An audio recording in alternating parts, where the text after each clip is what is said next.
Welcome to जोग्राफिया। तो इस episode में हम लोग देखेंगे इरोजनल सरफेस। अभी एक एपिसोड हम लोगों ने कवर किया है इरोजनल सरफेस को, तो उसमें एक कंसेप्ट कवर किया है इरोजनल सरफेस। तो इरोजनल सरफेस कई फॉर्म में पाए जाते हैं, इनके डिफरेंट नेम्स हैं, डिफरेंट फॉर्म्स में पाए जाते हैं। जैसे कि एक इरोजनल सरफेस पेनेप्लेन होता है, तो यहाँ देखते हैं ये लिस्ट है कई टाइप का। जैसे कि इरोजनल सरफेस क्या होता है, डिनोटेशनल सरफेस क्या होता है, peneplain, pediplain, panplain, etch surface, etch plain क्या होता है, एक्जूम सरफेस, फिर प्लेनेशन सरफेस क्या होता है, पैलियो सरफेस क्या होते हैं, ये सब देखेंगे। तो पहले डिटेल से थोड़ा देखते हैं, क्योंकि पेनेप्लेन बहुत इंपॉर्टेंट कंसेप्ट है। तो पेनेप्लेन का कंसेप्ट किसके द्वारा दिया गया था?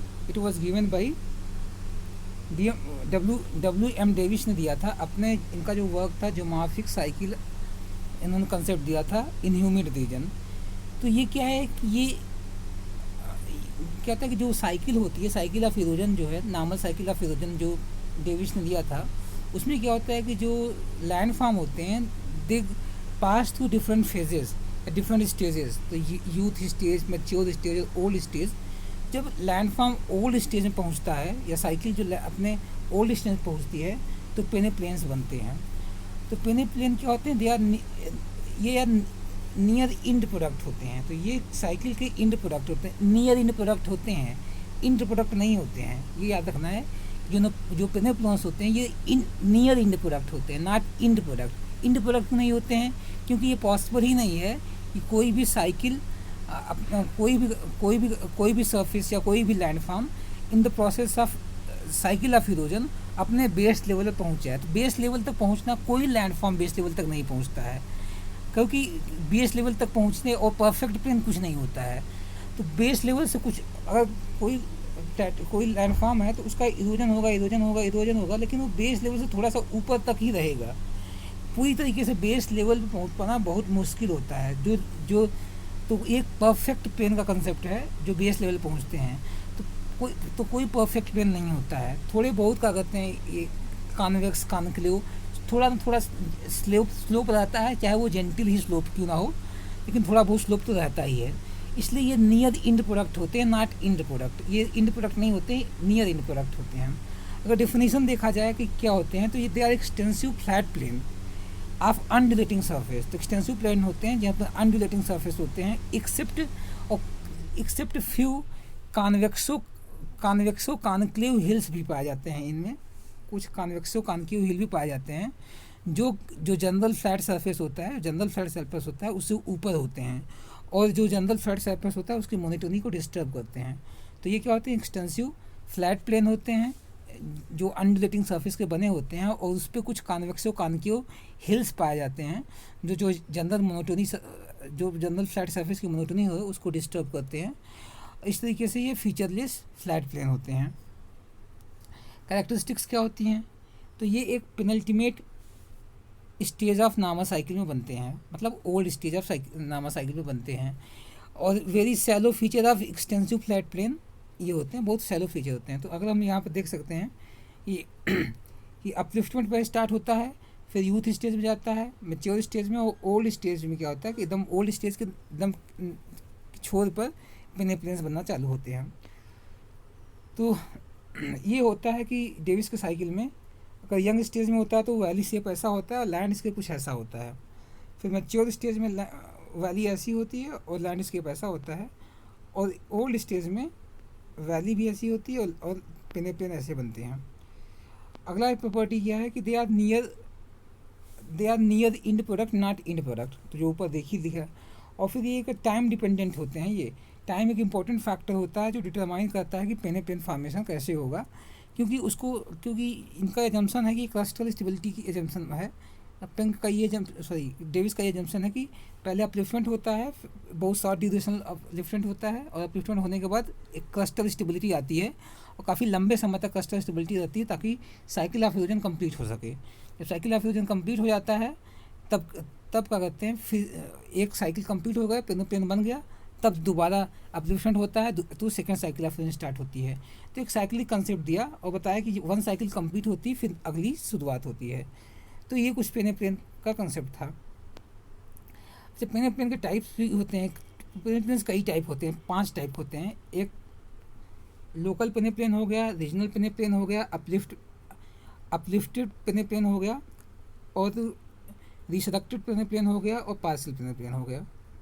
तो देखते हैं लोकल पेनिप्लेन क्या होते हैं। लोकल पेनिप्लेन्स क्या होते हैं कि जैसे फॉर एग्जांपल कोई लैंड मास है, एक बड़ा सा एक्सटेंसिव लैंड मास है, तो एक बड़े से एक्सटेंसिव लैंड मास पर डिफरेंट ड्रेनेज सिस्टम्स होते हैं, और सिंस की जो इरोजन का प्रोसेस ऑफ इरोजन ऑपरेट होता है वो ड्रेनेज पैटर्न के अलॉन्ग ही ऑपरेट होता है। फ्लूवियल इरोजन, जब हम लोग साइकिल ऑफ इरोजन की बात करते हैं तो we generally talk about the fluvial erosion, या फिर कोई लैंडस्केप जो जिसमें प्रोसेस ऑपरेट हो रहा है।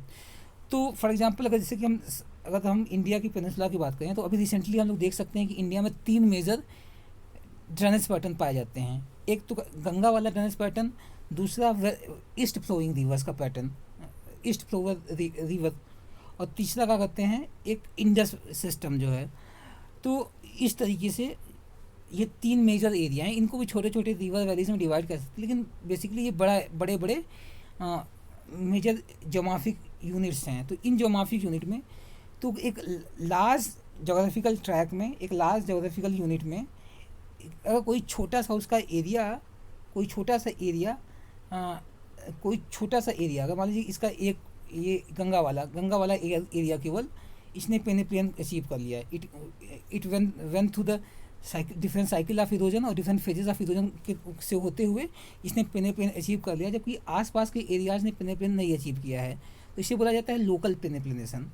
तो लोकल पेनिप्लेनेशन क्या होता है? Locally produced featureless plain subdued relief within a landmass. तो एक लैंड मास में किसी एक छोटे से पर्टिकुलर एरिया में या पर्टिकुलर ड्रेनेज पैटर्न में अगर पेनिप्लेनेशन हो गया, वहाँ पर जो फीचरलेस प्लेन बन गया और सबड्यूड रिलीफ बन गई, तो उसे बोलते हैं लोकल प्लेन।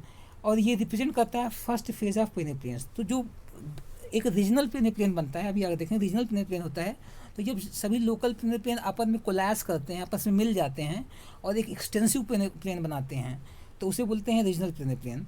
तो रीजनल पेनिप्लेन का एक छोटा सा पार्ट, अगर कोई एक जोग्राफिक यूनिट है, लार्जर जोग्राफिक यूनिट है, उसका कोई छोटा सा पार्ट अभी पेनिप्लेनेशन को अचीव किया है, तो उसे लोकल पेनिप्लेनेशन बोलते हैं। तो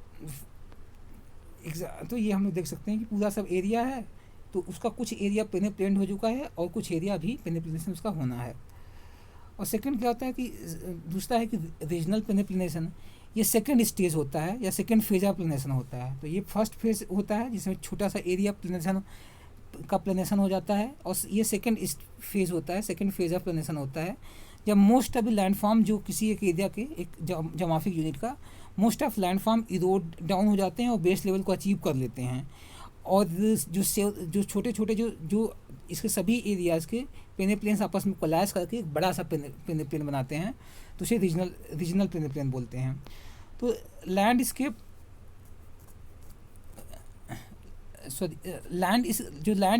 इसमें क्या होता है, जो land mass close to coast होते हैं वो पूरी तरीके से पेनिप्लेन्ड हो जाते हैं, और जबकि कुछ इनलैंड एरिया में छोटे छोटे हिल्स पाए जाएंगे जो अब भी जनरल सरफेस लेवल से ऊपर होते हैं या हार्ड रॉक के बने होते हैं, और इनका जो स्लोप होता है वो कॉन्वेक्सो स्लोप के होते हैं। तो इस टाइप के मोनार्ड नाक्स, तो पूरा का पूरा प्लेन क्या होता है कि सभी छोटे छोटे लोकल एरियाज़ भी पेनिप्लेन हो जाते हैं और आपस में कोलैश करके एक बड़ा सा पेनिप्लेन बना लेते हैं। और उसमें अब भी छोटे छोटे इनलैंड में कुछ छोटे छोटे हिल्स होते हैं, हिलॉक्स होते हैं जो कॉन्वेक्सो स्लोप के होते हैं, मोनार्ड नॉक के फॉर्म में पाए जाते हैं। फिर अपलिफ्टेड पेनिप्लेन, तो जब लोकल और रीजनल पेनिप्लेन्स जो होते हैं वो अपलिफ्ट होते हैं due to the endogenic forces, तो उन्हें बोला जाता है uplifted peneplain. For example Appalachian mountain series जो है, माउंटेन सिस्टम जो है, कहाँ पर है ये? अमेरिका में, ईस्टर्न अमेरिका में, ईस्टर्न यूएसए में है। तो उसमें 3 पेनिप्लेन देखे गए हैं, 3 अपलिफ्टेड पेनिप्लेन, जो स्कूली बोला जाता है, हैरिसबर्ग हो गया और समरविले। इनकी कैरेक्टरिस्टिक क्या होती है? कैरेक्टरिस्टिक इनकी क्या होती है कि जब कोई अपलिफ्टेड पेनिप्लेन होता है तो उसमें accordance in summit and inter stream के बीच में जो समिट्स होते हैं और इंटर स्ट्रीम्स होते हैं उनमें लेवल होता है। समिट्स क्या होते हैं कि वही वाटर डिवाइड टू समिट बोलते हैं, और इंटर स्ट्रीम क्या होते हैं कि 2 स्ट्रीम के बीच का जो एरिया होता है उन्हें इंटर स्ट्रीम बोलते हैं। तो समिट और ईस्टर्न स्ट्रीम के जो हाइट्स होते हैं या जो उनके लेवल्स होते हैं उनमें अकॉर्डेंस होता है, तो दोनों लगभग सेम हाइट के पाए जाते हैं। तो ये करेक्टरिस्टिक होती है। और दूसरी करेक्टरिस्टिक क्या होती है कि जो टोपोग्राफिकल अनकन्फॉर्मिटी या डिस्कॉर्डेंस पाया जाता है। तो जो अपलिफ्टेड प्लेन होते हैं उसमें टोपोग्राफिकल अनकन्फॉर्मिटी मीन्स ये होता है कि सिंपल जो कन्फॉर्मिटी क्या होता है कि ओल्डर रॉक्स नीचे पाए जाएंगे, उनके ऊपर न्यूअर रॉक्स पाए जाएंगे। जबकि जो अपलिफ्टेड प्लेन्स होते हैं उसमें क्या होता है, फॉर एग्जांपल एक ओल्ड रॉक थी, अब यहाँ पर ये पहुँच गया है प्लेन हो चुका है। जब इनका अपलिफ्टमेंट हुआ तो अब इरोजन होने से क्या हुआ कि जो नीचे के रॉक्स हैं दे आर न्यूअर रॉक्स। तो ऊपर के रॉक्स में क्या होते हैं कि जो ऊपर के रॉक्स होते हैं दे आर ओल्डर रॉक्स। तो ये जो फॉर एग्जांपल एक पेनेप्लेन है, ये पेनेप्लेन है और इसका अपलिफ्टमेंट हो गया। तो अपलिफ्टमेंट के बाद एक वैली बन गई, अपलिफ्टमेंट के बाद इसमें एक वैली बन गई। तो ये ओल्ड रॉक है, क्योंकि ये ओल्ड रॉक है, ये भी ओल्ड रॉक है, ये ओल्ड रॉक है, यहाँ पर न्यू रॉक है। तो इसे बोला जाता है अनकन्फॉर्मिटी। अनकन्फॉर्मिटी इन द सेंस ये है कि अब ये देखा जा रहा है कि जो अपर रॉक होती हैं वो ओल्डर होती हैं और जो लोअर रॉक्स होती हैं वो न्यूअर होती हैं। न्यूअर इन द सेंस कि न्यूली फॉर्म्ड होती हैं, और ऊपर की रॉक्स ओल्ड होती हैं, वो पुराने बनी होती हैं। तो ये किस फॉर्म में दिखाई देती हैं, वैली इन वैली। तो ऊपर की वैली जो होगी इसे वैली इन वैली ऐसे बनता है। तो ये रॉक्स जो होंगी दे आर ओल्डर रॉक्स, और जबकि ये रॉक्स जो होंगी दे आर न्यूअर रॉक्स। तो ये ओल्ड होगा, ये ओल्ड होगा, ये ओल्ड होगा, ये न्यू होगा। तो वैली इन वैली होगा। निक पॉइंट्स भी इसी टाइप के निक पॉइंट ऐसे बन जाते हैं। तो ऊपर के रॉक्स जो होते हैं ये ओल्ड होते हैं, ये न्यू होते हैं। तो valley in valley, nick point हो गए, वाटरफॉल्स हो गए, ये सब चीज़ें बनती हैं। और तीसरा करेक्टरिस्टिक क्या होता है अपलिफ्टेड पेनेप्लेन का कि presence of sediment of cover. तो काफ़ी ज़्यादा इरोजन होता है, तो काफ़ी वहाँ पर सेडिमेंट कवर होता है। तो ये हो गया तीसरा टाइप जिसे बोलते हैं अपलिफ्टेड पेनेप्लेन। फिर रीसरेक्टेड पेनेप्लेन। रीसरेक्टेड पेनेप्लेन्स क्या होते हैं कि जब रीजनल पेनेप्लेन्स क्या होते हैं उनको वो उसके ऊपर काफ़ी सेडिमेंटेशन हो, एक मोटी सी सेडिमेंट्री कवर से ढक जाए, तो ऐसे पेनेप्लेन को बोलते हैं बरीड पेनेप्लेन। और जब बरीड प्लेन पे डिनोडेशनल प्रोसेस वर्क करने लगे और बरीड प्लेन फिर से एक्सपोज हो जाएं तो उन्हें बोलते हैं रीसरेक्टेड पेनेप्लेन। और फिर पांचवा जो पेनेप्लेन टाइप है उसे पार्शियल पेनेप्लेन्स होते हैं। तो ऐसे प्लेसेस या ऐसे पेनेप्लेन्स जहाँ पर साइकिल ऑफ इरोजन कंप्लीट नहीं हुई है, इनकम्प्लीट है या partial cycle of erosion operate हुई है, उन्हें बोलते हैं पेनेप्लेन। ऐसा माना जाता है कि ऐसा रीजन जहाँ पर कई साइकिल ऑफ इरोजन ऑपरेट होते हैं, तो वहाँ पर कोई भी साइकिल पूरी तरह से कंप्लीट नहीं होती। उसके डिफरेंट रीजन्स हो सकते हैं कि उसमें ढेर सारे इंटरप्शंस होते रहते हैं, साइकिल ऑफ इरोजन कंप्लीट नहीं हो पाती है। तो सिंपली जिन प्लेसेस पे साइकिल ऑफ इरोजन कंप्लीट नहीं होती उन्हें क्या कहते हैं, वहाँ पर पार्शियल पेनेप्लेन्स पाए जाते हैं। तो जनरली ऐसा देखा जाता है कि जो टर्सरी पीरियड के पेनेप्लेन्स बने हैं या पोस्ट टर्सरी पीरियड के पेनेप्लेन्स हैं, पोस्ट टर्सरी पीरियड के पेनेप्लेन्स हैं, दे आर पार्शियल पेनेप्लेन्स होते हैं, फुल्ली पेनेप्लेन में तब्दील नहीं हो पाए हैं। तो ये पेनेप्लेन्स था। तो पेनेप्लेन्स अलग से पूछा जा सकता है। और डिफरेंट टाइप्स ऑफ द पैलियोप्लेन्स। तो पैलियोप्लेन्स डिफरेंट टाइप्स के हैं और डिफरेंट स्कॉलर्स ने डिफरेंट दिया है। तो पहला इरोजन सरफेस क्या होता है, हम लोग इरोजन सरफेस की बात करें तो इरोजनल सरफेस क्या होता है, a surface found by the removal of material through the agent of erosion. तो एक ऐसा सरफेस जो बनता है जिसके द्वारा कि मटेरियल का इरोजन हो, जो इरोजिव एजेंट होते हैं जैसे ग्लेशियल, रिवर, सी, विंड।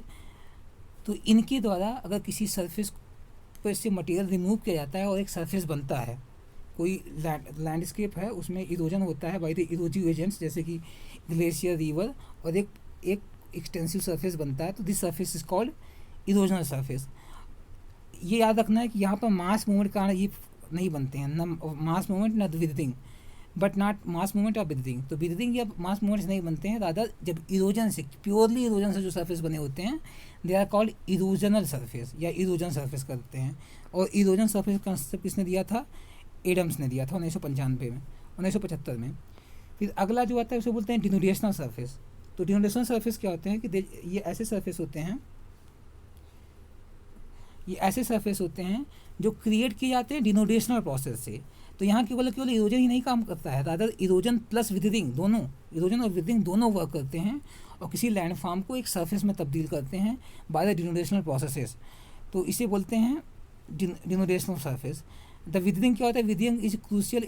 तो विदिंग क्या करता है, दैट रॉक को वीकन करता है, इंस्टेबिलिटी क्रिएट करता है, बेडरॉक टूटते हैं और उनको इरोजिव कैपेसिटी क्या होती है, उनको रिमूव करती है। तो इसका कंसेप्ट, जनरेशनल सरफेस कंसेप्ट, लिडमार बर्गस्ट्रॉम ने दिया था 1988 में। फिर पेनेप्लेन तो हम जानते हैं डेविस ने दिया था। पेनेप्लेन्स क्या होते हैं, ये ऑलमोस्ट फीचरलेस प्लेन सरफेस होते हैं of low relief, in which occasional residue hills भी पाए जाते हैं जिन्हें मोनार्डनाक्स कहा जाता है। और फॉर्म्स थ्रू द, तो ये कैसे बनते हैं, they are form through the down wearing of the slope, तो स्लोप डिक्लाइन होता जाता है टू द बेस लेवल तक पहुंचने के लिए आफ्टर अबाउट ऑफ अपलिफ्टमेंट। तो अपलिफ्टमेंट होता है, बाद में क्या होता है कि डाउन वियरिंग या स्लोप डिक्लाइन होना स्टार्ट हो जाता है ताकि उनका ग्रेडेशन अचीव किया जा सके, बेस लेवल को अचीव किया जा सके। तो इसको पेनेप्लेन बोला जाता है। तो एक featureless surface of low reliefs होते हैं जो ऑकेजनली, यहाँ पर ऑकेजनली रिजिडुअल हिल्स मोनार्डनाक पाए जाते हैं। और ये क्या होते हैं, they are found by this continuous slope decline due to the back wasting and down wasting, दोनों वर्क करते हैं ताकि ये बेस लेवल को अचीव कर सकें। फिर पेडीप्लेन आते हैं। पेडीप्लेन क्या होते हैं, पेडीप्लेन एक फ्लैट एरिया होता है ऑफ लो रिलीफ का। तो ये flat area of low relief eight the foot of elevated feature. तो कोई एलिवेटेड फीचर है, इसके अब इसका इरोजन होता जाता है तो इसके फुट लेवल पे ना ये एक्सटेंड करता जाता है, पेडीप्लेन पहले होता है, जब एक्सटेंड हो जाता है और आपस में कई पेडीप्लेन क्या होते हैं, मिल जाते हैं, तो दे फॉर्म पेडीप्लेन्स। तो माउंटेनस एरिया, दो माउंटेनस एरिया, 1 मिनट,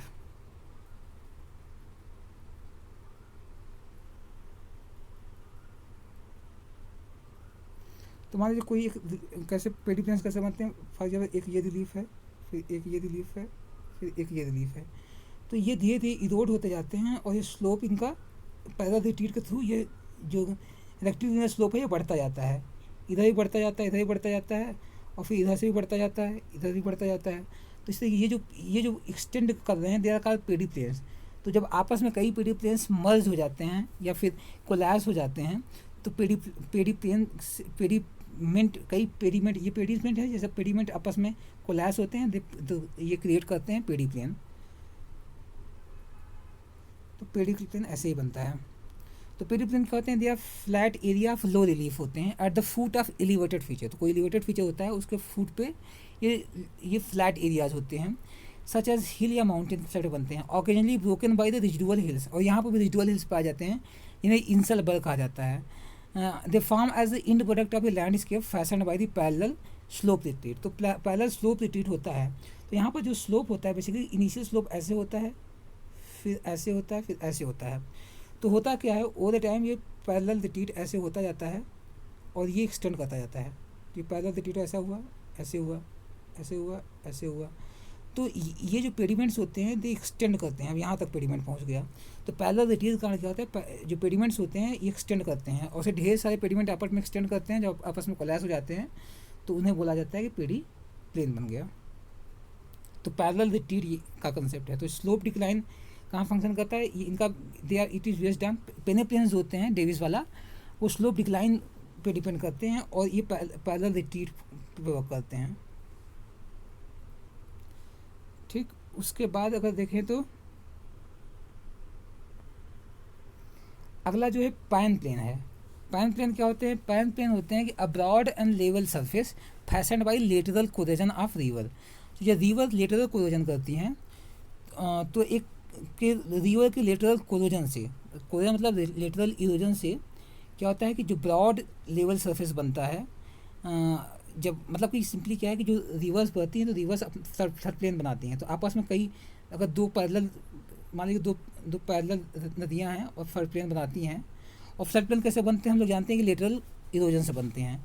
तो जब आपस में दो फ्लड प्लेन कोलैप्स कर जाते हैं, दो या दो से अधिक फ्लड प्लेन कोलैप्स कर जाते हैं और एक्सटेंसिव फ्लड प्लेन बनाते हैं तो उसे बोला जाता है पैन प्लेन। तो पैन प्लेन क्या होता है कि एक ब्रॉड लेवल सरफेस होता है जो कैसे बनता है कि जब आपस में कई फ्लड प्लेन जो नदियों के द्वारा लेटरल इरोजन से बनते हैं आपस में कोलैप्स कर जाते हैं तो जो एक ब्रॉड लेवल सरफेस बनाते हैं उसे पैन प्लेन बोलते हैं। पैन प्लेन का कंसेप्ट किसने दिया था, क्रिकमे का। तो अगर हम लोग फिर से देखें पैन प्लेन क्या होता है, पैन प्लेन जब जो फ्लड प्लेन्स होते हैं जो नदियाँ लेटरल इरोजन से बनाती हैं, जब कई फ्लड प्लेन आपस में मिल जाते हैं तो उससे एक ब्रॉड और लेवल सरफेस बनता है जिसे पैन प्लेन बोलते हैं। फिर ईच प्लेन आता है। ईच सरफेस क्या होता है? तो ईच सरफेस एक ऐसा सरफेस होता है जो विदर्ड स्प्रोलाइट और अनविदर्ड बेडरॉक। तो अगर हम लोग सॉइल प्रोफाइल देखते हैं तो सॉइल प्रोफाइल में देखते हैं कि ऊपर ऊपर विदर्ड सॉइल होती है, एकदम सॉइल होती है। फिर कुछ वेदर्ड मटेरियल पाए जाते हैं जिन्हें रिगोलिथ या फिर सेप्ट्रोलाइट बोलते हैं। तो ये सेप्ट्रोलाइट होते हैं, वेदर मटेरियल ये सेप्ट्रोलाइट होते हैं, सेप्ट्रोलाइट। फिर उनके नीचे एकदम हार्ड बेडरॉक पाया जाता है जो अनविदर्ड बेडरॉक होता है। ये विदर्ड होता है, अनविदर्ड बेडरॉक होता है। तो जब इरोजन ऐसा हो कि सेप्ट्रोलाइट और वेदर मटेरियल के फेस पे, एक मिनट फिर से, तो अगर फिर से देखें तो जो सॉइल प्रोफाइल, जो प्रोफाइल होता है, सॉइल प्रोफाइल होता है ऐसे होता है। तो ऊपर क्या होता है कि सॉइल पाया जाता है जो मेन सॉइल होती है। फिर सेप्ट्रोलाइट पाए जाते हैं। सेप्ट्रोलाइट क्या होते हैं? सेप्ट्रोलाइट को रेगुल बोलते हैं या विदर मटेरियल बोलते हैं। तो विदर मटेरियल पाए जाते हैं और नीचे पूरा बेडरॉक पाया जाता है। तो जब किसी एरिया में ऐसे सरफेस डेवलप होते हैं जो इरोजन के कारण डेवलप हो सकते हैं या कि ऊपर का सॉइल पूरी तरीके से रिमूव हो जाए, और कुछ विदर मटेरियल भी सेप्ट्रोलाइट जिन्हें बोलते हैं, ये सेप्ट्रोलाइट हैं, इन्हें सेप्ट्रोलाइट बोलते हैं। सेप्ट्रोलाइट मतलब ये विदर मटेरियल हैं, विदर मटेरियल हो जाए और एक ऐसा जो इंटरफेस है दोनों का उन पे पहुँचाया, यहाँ पहुँचाया जाए, जो बेडरॉक और सेप्ट्रोलाइट के इंटरफेस वाले एरिया पहुँचाया जाए, तो उसे बोलते हैं ईच प्लेन। तो यहाँ से पता चलेगा ईच प्लेन क्या है। ये ईच प्लेन ऐसे सरफेस होते हैं जो इंटरफेस बिटवीन विदर्ड सेप्ट्रोलाइट और अनविदर्ड बेडरॉक के बीच में पाए जाते हैं, उन्हें ईच सरफेस बोलते हैं। ईच सरफेस का आंसर किसने दिया था? बुडेल ने 1882 में दिया, फिर थॉमस ने 1874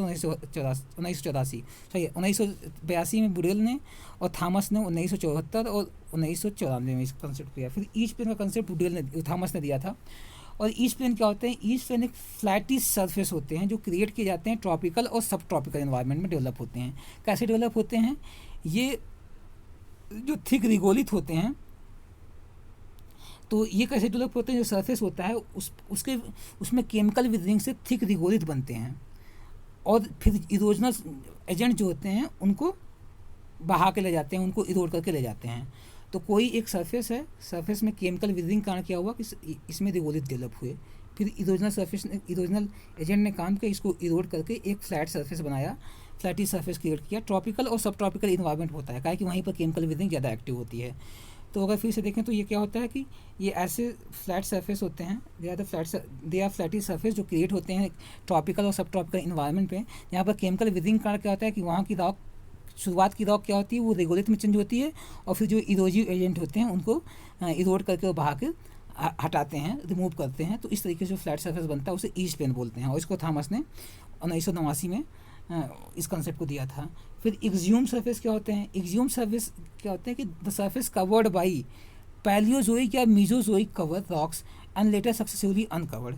तो ऐसे सरफेस होते हैं जहाँ पर पहले पैलियोजोइक या मीजोजोइक रॉक हो। फॉर एग्जांपल ये इरोजनल सरफेस है, इस पर ओवर टाइम खूब सेडिमेंटेशन हुआ, तो सेडिमेंटरीज इस पर डेवलप हो गई, सेडिमेंटरी डिपॉजिट हुई।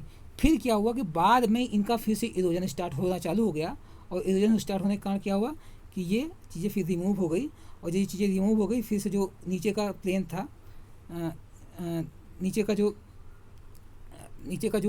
इरोजन सरफेस था, इट इज़ न्यू, फिर से एक्सपोज हो गया। जब ये फिर से एक्सपोज हो जाता है तो उसे बोलते हैं एक्सह्यूम्ड सरफेस। तो ह्यूम सरफेस क्या होते हैं कि ये ऐसे सरफेस होते हैं जो पैलियोजोइक या मीजोजोइक में उस पर काफ़ी ज़्यादा सेडिमेंटेशन हुआ, डिपोजिशन हुआ, और वो डिपोजिशन फिर से क्या हुआ, उनको सक्सेसिवली जो विदरिंग या जो डिनोडेशनल प्रोसेस हैं उनको फिर से रिमूव करके नीचे के इरोजनल सरफेस को फिर से एक्सपोज कर दिया, तो उसे एक्सह्यूम सरफेस बोलते हैं। तो एक्सह्यूम सरफेस कंसेप्ट किसने दिया था? एक्सह्यूम सरफेस का कंसेप्ट लीडर बर्गस्ट्रॉम ने दिया था।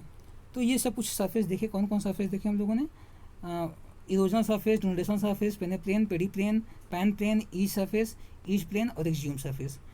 और कुछ सरफेस होते हैं जो अपीयरेंस से डिफाइन किए जाते हैं। तो अपीयरेंस से डिफाइन करने वाले सरफेस जैसे प्लानेशन सरफेस। प्लानेशन सरफेस क्या होते हैं? Land surface model by surface or near surface wear on rock mass where the result of the wear is reasonably plain. तो सिंपली ये ऐसे लैंड सरफेसेस होते हैं जो सरफेस या नियर सरफेस बनते हैं बाय द वियरिंग जो रॉक होता है, रॉक की खूब बियरिंग और टीयरिंग से ये बनते हैं। तो कोई रॉक है, रॉक की बियरिंग और टीयरिंग हुआ जो एकदम प्लेन सरफेस जो बनता है उसे प्लेनेशन सरफेस बोलते हैं। तो काफ़ी ये रीजनेबली प्लेन होते हैं तो इसे प्लेनेशन बोलते हैं। एडम्स ने इसका कॉन्सेप्ट को दिया था प्लेनेशन सरफेस का 1975 में। फिर कुछ ऐसे सरफेस होते हैं which are defined by the ancient age and preservation to the present, तो उन्हें बोलते हैं पैलियो सर्फेसेस। पैलियो सर्फेसेस क्या होते हैं? An identifiable topographical surface of either endogenic और एक्सोजेनिक, दोनों वर्जन हो सकती है। एक आइडेंटिफाइबल टोपोग्राफिक सर्फेस होते हैं जो या तो इंडोजेनिक फोर्सेस बनते हैं या फिर एक्सोजेनिक से बन सकते हैं, और इनमें काफ़ी डिमॉन्स्ट्रेबल एंटिक्विटी होती है which is or was originally of regional significance. तो ऐसा डिमॉन्स्ट्रेबल एंटिक्विटी होती है जो एक रीजनल सिग्निफिकेंस को दर्शाती है, and which as a consequence of its evolution display the effect of the surface alteration resulting from the prolonged process of weathering and erosion and non-deposition। Simply क्या होते हैं, ये एक ऐसे आइडेंटिफाइबल टॉपिकल सरफेस होते हैं जो इंडोजेनिक और एक्सोजेनिक फोर्सेस से बने होते हैं, और जिस टाइम में ये बने थे उस टाइम का वहाँ का रीजनल सिग्निफिकेंस भी उनके पास होता है, और वो उनका इवोल्यूशन को डिस्प्ले करता है, और कैसे ओवर द टाइम सरफेस में अल्टरेशंस हुए ड्यू टू विदरिंग और इरोजन, उन सबको दर्शाता है। तो पैलियो सरफेस होता है। पैलियो सरफेस यही सब बताता है कि पहला ये बताता है कि वो कैसे डेवलप हुआ। जब उनका हम लोग निरीक्षण करते हैं, इन्वेस्टिगेट करते हैं और उसका काफ़ी एनालिसिस करते हैं, तो हमको पता चलता है कि इंडोजेनिक फोर्सेस एक्टिव थे या एक्सोजेनिक फोर्सेस थे, उनके लैंडफॉर्म की स्टडी करके, और फिर काफ़ी उसका एक रीजनल सिग्निफिकेंस रहा होगा। उस समय रिवर रही होगी या कोई माउंटेन रहा होगा, कोई प्लेटू प्लेन रहा होगा, तो उसका उस टाइम में बड़ा रीजनल सिग्निफिकेंस रहा होगा, और वो सिग्निफिकेंस की स्टडी करने से ये पता चलता है कि कैसे ओवर द टाइम सरफेस में अल्टरेशन आया है due to the weathering, erosion और डिनोटेशनल प्रोसेसेस के थ्रू। तो इसको विडोसन ने दिया था 1997 में। तो इस तरीके से कई टाइप के प्लानेशन सरफेसेस पाए जाते हैं। तो इस एपिसोड में इतना ही। तो हम लोगों ने देखा जो इरोजन सरफेस पढ़ रहे थे उसमें डिफरेंट टाइप के प्लानेशन सरफेस पाए जाते हैं। तो ओके, थैंक यू।